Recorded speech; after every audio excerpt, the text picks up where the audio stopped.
afternoon. Welcome to the Better Players, Better People podcast. I'm pleased to be joined by Ben Horton today, who is the Assistant Headteacher at my school at Jebel Ali.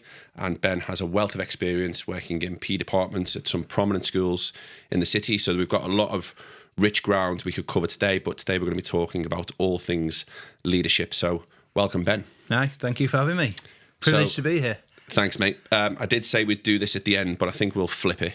Let's talk about how Bella got on today, because I know you've just come from the football field. So let's start with that, because you are also a sports parent. Yeah, I think it must be hard for two girls to be born to two PE teachers, because absolutely. I think the expectations just there are going to go out and play sport. But I tried to learn those lessons from children you've taught over the years, and I often stand behind the goal to support Bella.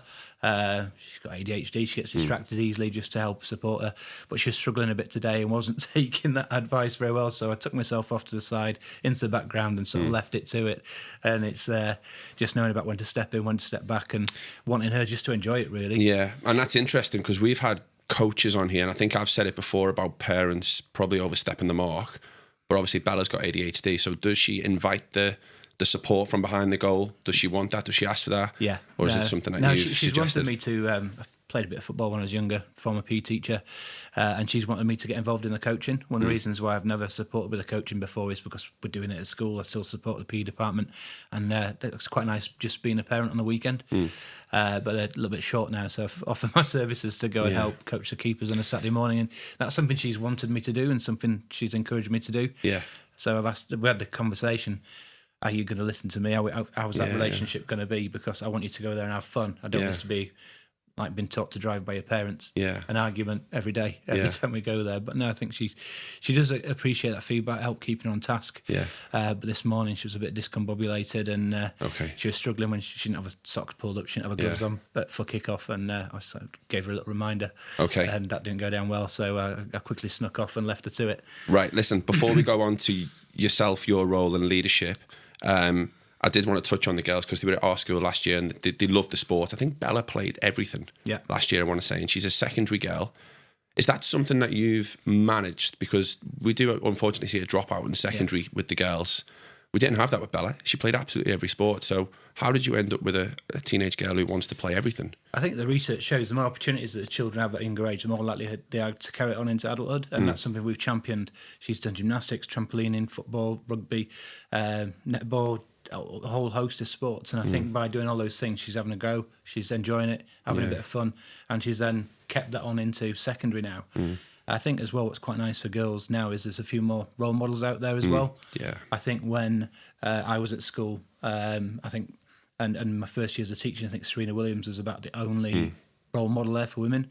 Now you've got the Lionesses, you've got Mary Eaps getting Sports Personality of the Year, Mary Earp, and Bella's a keeper. So to see those people out there and those role models and something to aim for.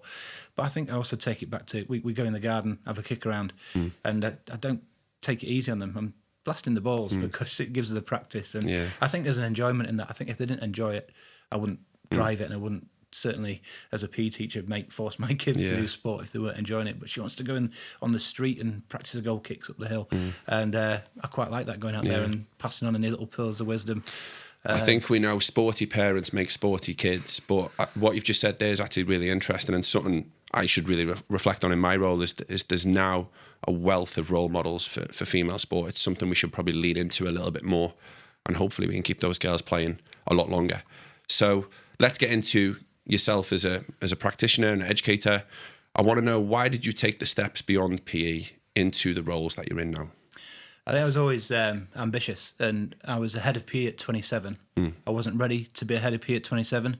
Massive imposter syndrome in a quite high-profile department in Dubai, high-performing, and I just wasn't. I didn't have a skill set. I had no experience in leadership, but I had the drive and the ambition. Did the interview, presented my vision. This is how we're going to do it, and that was a great learning curve. Made lots of mistakes. Moved on from that school, as did lots of people. But I think everybody that left the school moved on to bigger and better things, and it's just part of a learning process.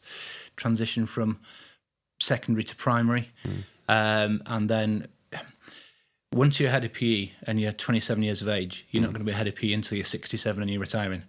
So again, it's that drive and getting involved in wider school initiatives and wanting to become a leader in a school, wanting to be a head teacher, principal eventually. But I think it's you always want to strive onto something else better as always possible. We want to get onto a head of P at 27. I wasn't ready for it when I first stepped into leadership. At Jebel Ali School, it was an internal promotion, which was great. But having never taught in a classroom, the reception from some of the teachers who've taught in the classroom for 20, 25 years, they definitely let me know that I was an imposter in that situation. But I think that PE experience, you've got difficult parents on the sideline, you develop a thick skin, you become confident in your own skin, you can control the controllables, and you can't control the things that you can't control. So I think those skills and the sort of resilience that you'd built up through sport as a youngster, PE as a subject and as a leader, and the failures you made along the way set me up for that into leadership. We're going to talk a bit more in a minute about all of the skills that PE teachers might have, and you've got some stats I think for me on the number of PE teachers who go on to make head teachers. But you've just mentioned something that you said to me on the phone this week about imposter syndrome. We've talked about that before on the podcast, and I tried to rephrase it in a way of not imposter syndrome, as imposter thoughts. I've been there myself. My first leadership role in the city was an internal promotion. I was sat around the table with teachers who've taught far longer than me. But I do reflect on that, and I do think there was obviously something in me that people had seen. The leaders at the school had seen something in me. Is that something you've reflected on? Because I know you've said it to me on the phone this week, imposter syndrome, but look where you are now. So there must have been something there. What was there at 27 that allowed you to go and get that promotion, other than doing really well in the interview? No, I think it was what came across in the interview was passion for my subject and the enthusiasm and the drive for it, and that won over somebody with more experience at the time, and somebody who had brought into school and had been promised the role previously, which was an interesting situation to manage as well. But I think there was those things. I could see that there was a passion and an enthusiasm there, and you can't always coach that. And the subject knowledge was there, and they needed at the time somebody with a positive outlook on everything, and just lifting the department in the right way. And I think it was more important to build a positive culture than the results and the outcomes of whether it's your exams results, whether it's your performance on the pitch from the teams. And it was creating a happy department, really. So where did the passion come from? I've wrote down here from Hull to Dubai. I've also wrote down from tracksuit to tie. We'll cross the tracksuit out because we don't wear tracksuits here. It's trainers. Where did the passion come from for sport? What level did you play to? Talk to me about your sport career. Initially, it came from a PE teacher at school. I had a PE teacher who was England under-16 rugby coach. We were at a comprehensive school. He gave every lunchtime, every weekend, every after school to give us opportunities. And when I became a teacher, I was like, I just want to give these children these opportunities to play. I'm not particularly bothered. I want them still to be playing when they become adults. And I want to just give, the more opportunities you give, the more chance people have got success. And that's where that came from in terms of as a career. But I played football and rugby and athletics to a half decent level. I was North Yorkshire athlete. I was playing football at Leeds United until just before the YTSs were signed, and then just brought into a room and told, off you go. And asked the question, okay, so what now? And it was like, well, you're on your own now, it's up to you. And I've always never really looked back on things and looked forward. And I literally sat in the car and was chatting to my parents, like, right, I'm going to go to university now, I'm going to become a PE teacher. And I got on a course at Leeds Met Carnegie where there was 20 places and 2,000 people applied.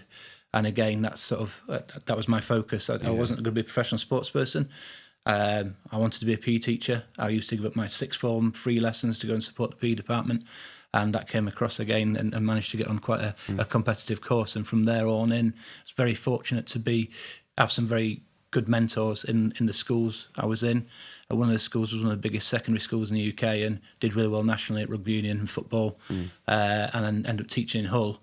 And I thought the opportunities, the children really appreciated the opportunities that we gave them there, and they performed really well at national level in rugby league, rugby union and football.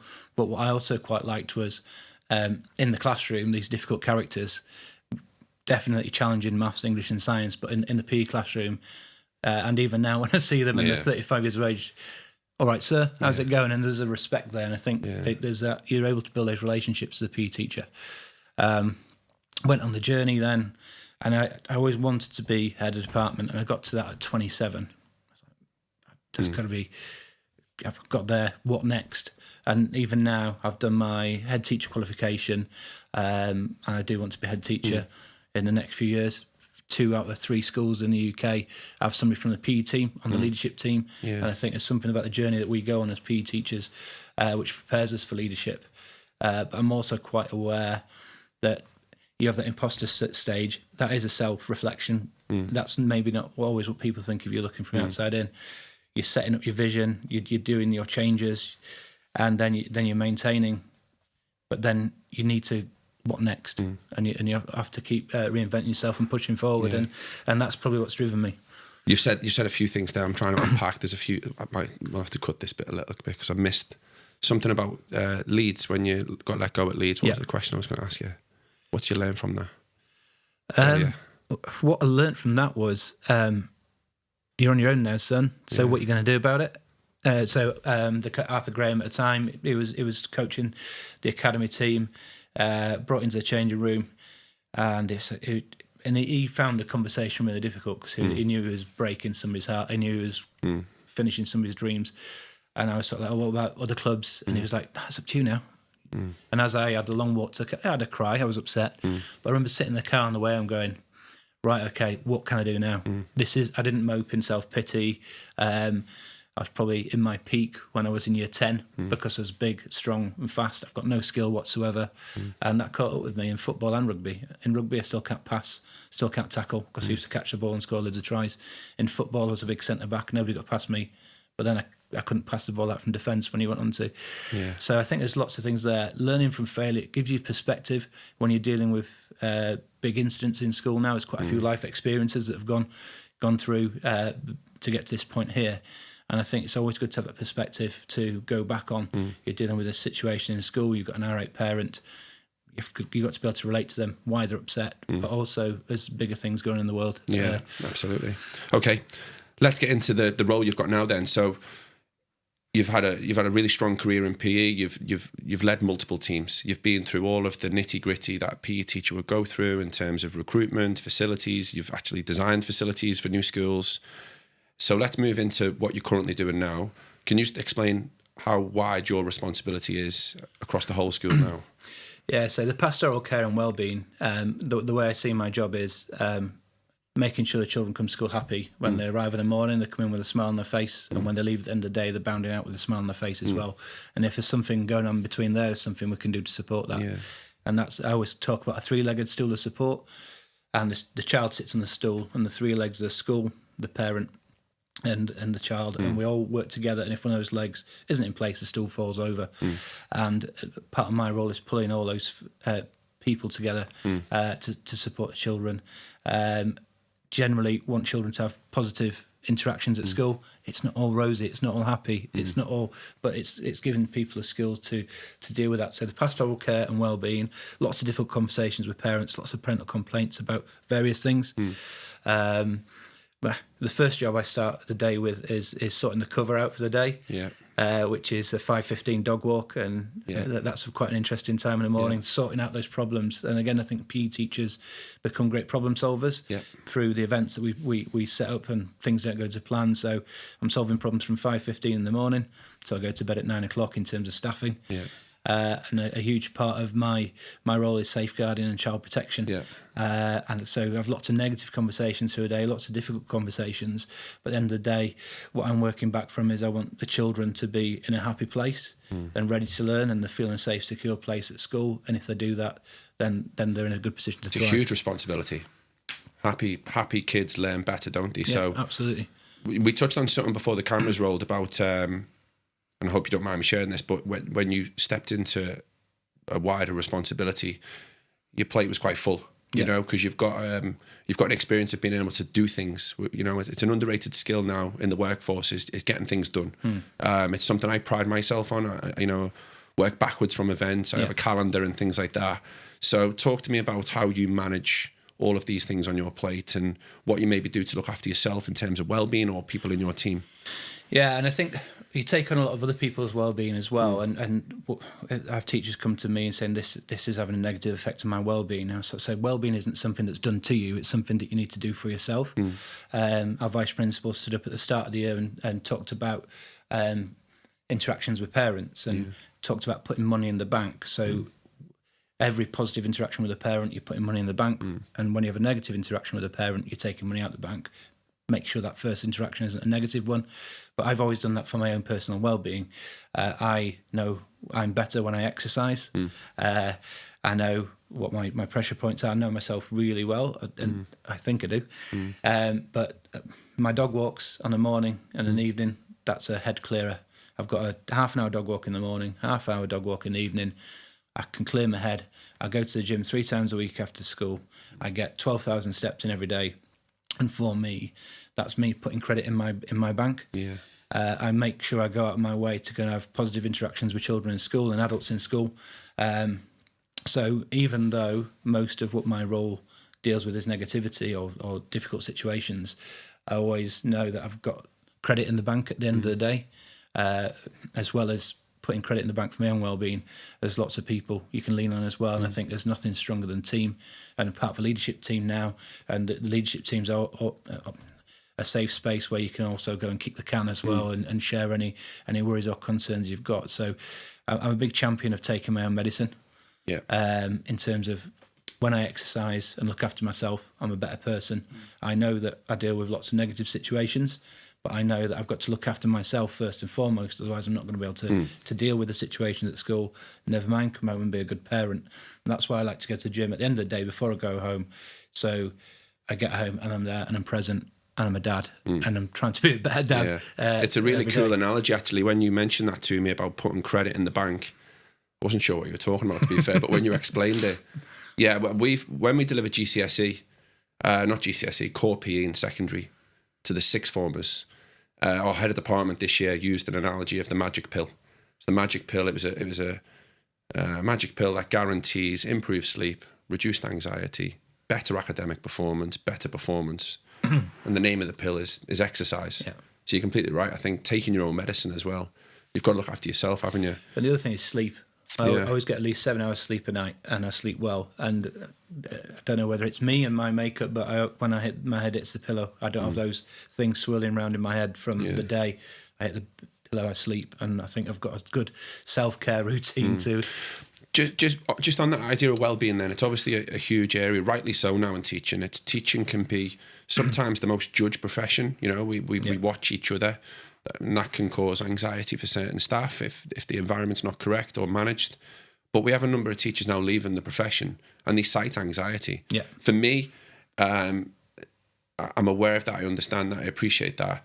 I think for me, don't mind saying this on the podcast, the holidays, and I work towards the half terms, and I know the break's coming and there's busy periods. We're in one now, you know, and it's 12-hour days sometimes. What advice would you give to staff moving to Dubai? We've got high performance schools here. It's competitive. Yeah.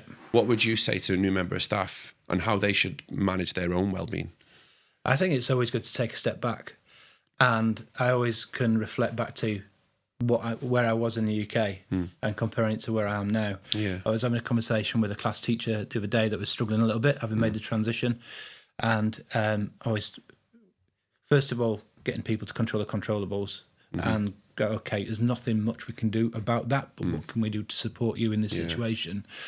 And it was to do with time, and I was okay, so in the UK, I've got a good friend who's English lead in a primary school. Now, she gets 3 non-contact lessons per week in a primary school, and she's leading English across the school. Huge role. Yeah. The class teachers in question had 9 non-contacts per week. So, and again, sometimes we focus on what's in front of you. I always talk to teachers about reports at the end of the year, and you're writing a report on a child, and sometimes an interaction from that morning might cloud your vision.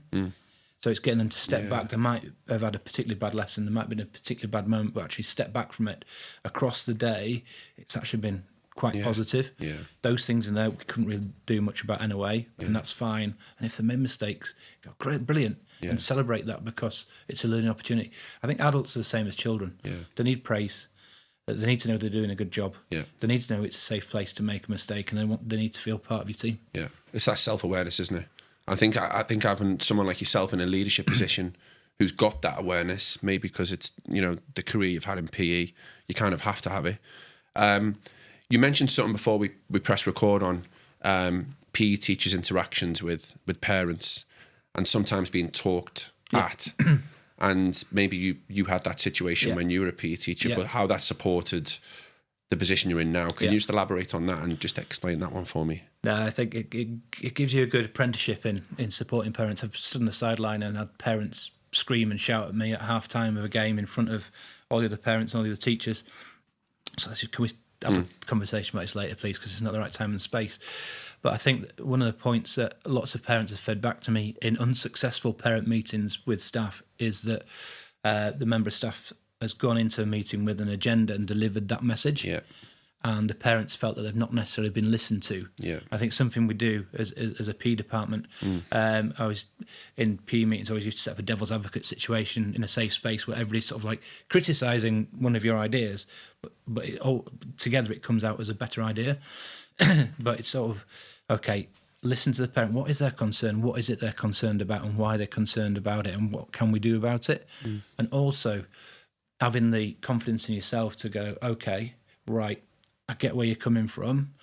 You need to give a little bit to the parent as well so they go away happy. But having listened to their concerns, what can we do to support those? But at the same time, there might be a bottom line that you need to refer back to. But what they don't want to hear is a parting line and not be listened to and not been heard to. And sometimes you have to say, listen, I hear what you're saying. I understand your frustrations. However, this is the way we're going to go. And lots of parents feel that they're not listened to and they're just spoken at. So for PE teachers watching, when they get shouted at, the unfortunate positive outcome of that is they're going to develop the skill of listening. Yeah. It's forced listening, if you want to call that, and we're not condoning it, but let them speak, hear them out. Take that, just don't respond. And that buys you time. If you respond, you're generally going to respond in an emotional way anyway, which is going to escalate the situation. Yeah. Just take time to listen, stay calm, and go, yeah, you're right, actually. Yeah. And all of a sudden they're disarmed and they're, okay, this guy's listening to me. Let's have a conversation about this. I think the message there, we're not green lighting parents shouting at staff on the sidelines, but it's just this, I think for staff listening, the power of listening. Yeah. And not listening with waiting to respond with your point is actually hearing what they're saying. Yeah. We could do a series of podcasts on conversations I've had with parents, and you go into it, you're completely right, and I've probably done it myself. I've went in, no, this is what we're going to get. The outcome is going to be this, and it's completely not. And if I'm honest with you, I've done that with staff. Yeah. I've went into meetings with staff going, it's going to go this way. Yeah. After listening to them, it's not. It goes a different way, and I think it's just listening and hearing people out, isn't it, and having their perspective and understanding it. And they're on the bus then. Yeah, exactly. Yeah. Okay. I asked this question to a lot of people who've moved from PE to leadership because I think we've got it nailed when we're dealing with students and kids, and we're picking teams. We've got our goalkeeper, we've got our centre backs, etc. How do you form and support high performing teams in your area of the school?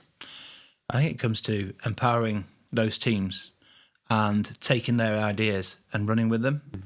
I'm going to come up with a really basic example here of when we changed the house system at school. I had an idea, but what I thought was going to be sat down with a wider team, and they actually had better ideas than me. Yeah. And it was having the confidence to listen to them. But what you're actually doing is, it's a bit like an effective teacher. You're not teaching, you're facilitating. So you're bringing all the ideas from all these great minds, and often you as a leader doesn't have the most creativity or the best minds. And, when it comes to fruition, it's not your idea. It's a collective idea. And exactly the same way as children, if they see their work out there up and running, they're proud of that. Child having their work celebrated up on the board, I want them to try harder. If people in your team are listened to, their ideas are actually part of the vision moving forwards. They're on that bus, and they're not just on the bus, but they're driving it as well. And you as a leader then are almost coaching and spinning those plates, and rather than going, right, this is what we're going to do. You're going to do this, you're going to do this, you're going to do that. And people are like, who's this guy? Yeah. Do you think you learn that from being a coach, a PE teacher? Is that something to empower the players and make their own decisions? Because that's something I would certainly agree with. If you send them players on the pitch, I use this phrase with the kids, I've not got a PlayStation pad. Yeah. Your decisions are your own. Yeah. I feel that's a form of empowerment. Is that something you developed from? I used to be a PlayStation coach. Oh, really? Okay. And it was literally, I would come off the pitch and my voice would be horse. Yeah. The children or the students on the pitch weren't the ones making the decisions. Yeah.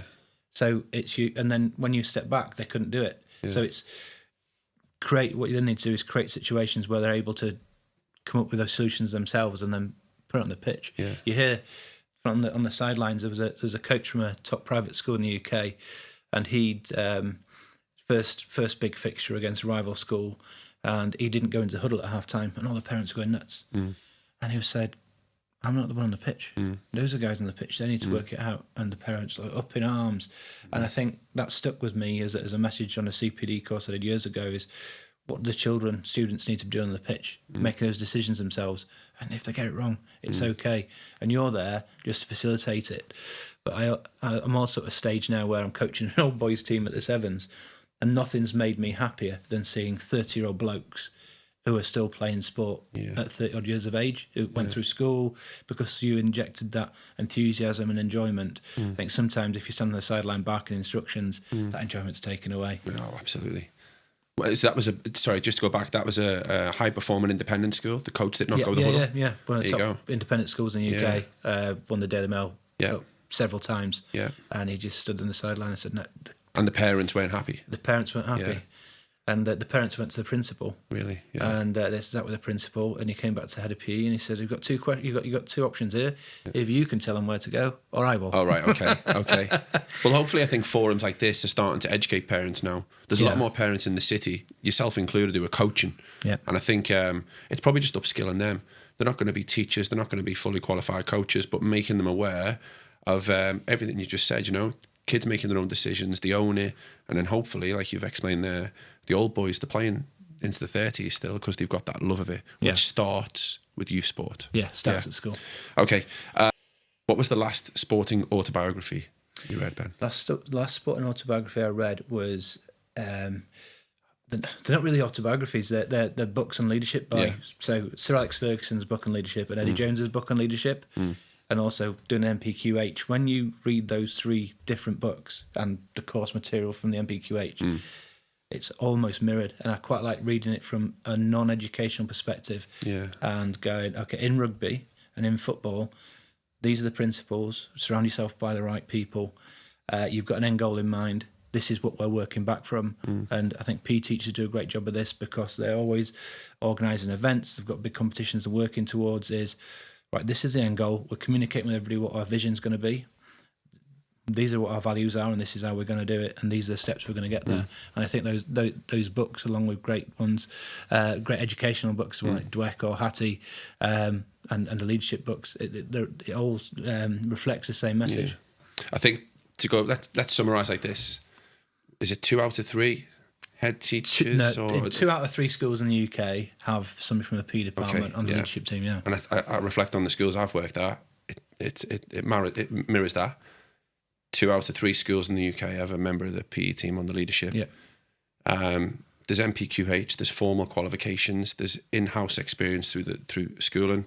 But I think if non-PE teachers aspiring to be leaders could maybe adopt some of the strategies PE teachers do. Read the book, read Alex Ferguson's, Eddie Jones's book.